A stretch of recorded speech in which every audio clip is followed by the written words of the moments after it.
রাধে রাধে। প্রিয় ভক্তজন, সুধীজন, জ্ঞানীজন, নিশ্চয়ই ভালো আছেন। ভালো থাকুন। আর ওই প্রতিদিনের একটু প্রার্থনা যে একটু একটু করে সবাই গোবিন্দ চরণের দিকে সমর্পিত হওয়ার জন্য এগিয়ে চলুন। হরে কৃষ্ণ। দেখুন, আজকেও একটাই মর্মকথার মধ্যে দিয়ে একটু যাব, যে মর্মকথা আমাদের ভক্তি শেখায়, প্রেম শেখায়, যে ভক্তি এবং প্রেম অবশ্যই গোবিন্দর দিকে এগিয়ে নিয়ে যেতে পারেই পারে। তেমনি দেখুন, এই যে আমরা আমরা দুধ খেয়ে বড় হই।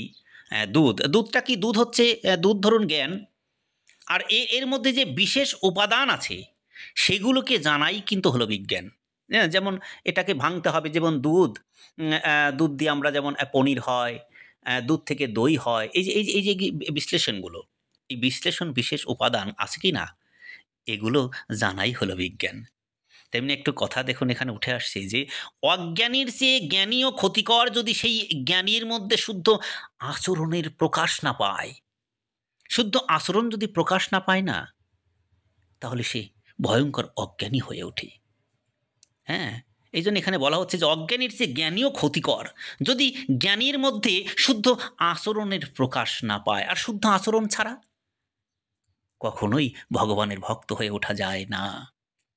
হ্যাঁ, ধরুন যে আপনি বিড়ি বা সিগারেট পান করছেন, আবার আপনি অন্যকে জ্ঞান দিচ্ছেন আপনি বিড়ি খাবেন না। এটা ঈশ্বরের মনোভূমিতে খুব খারাপ। নিজে খাচ্ছেন অথচ অন্যকে জ্ঞান দিচ্ছে এটা আপনি খাবেন না। আসলে এটা তো ঈশ্বরের দৃষ্টিতে প্রচণ্ড খারাপ, তাই না? সেরকমই হচ্ছে আচরণ গুণের দ্বারা প্রকাশ পায়। সেই আচরণ যদি শুদ্ধ গুণের না হয় তাহলে আপনি ভয়ঙ্কর অজ্ঞান। জলের উৎস সমুদ্র। জলের উদ্দেশ্য তো সমুদ্রে পৌঁছানো। যেমন নদীর জল স্রোতধারায় সমুদ্রে পৌঁছে মিশে যায়। কিন্তু একটা পুকুরের জল কিভাবে সমুদ্রে পৌঁছাবে? আসলে এখানে আমার বলার উদ্দেশ্য হলো এই যে আমাদের জীবদেহ, এই জীব, ধরুন আপনার পুকুর এবং সমুদ্র হলো পরমাত্মা।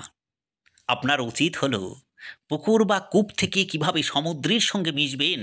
আপনার উচিত হবে আমার এই যে জীবদেহে, এই জীবদেহে প্রেমের বন্যায় প্লাবিত করতে হবে।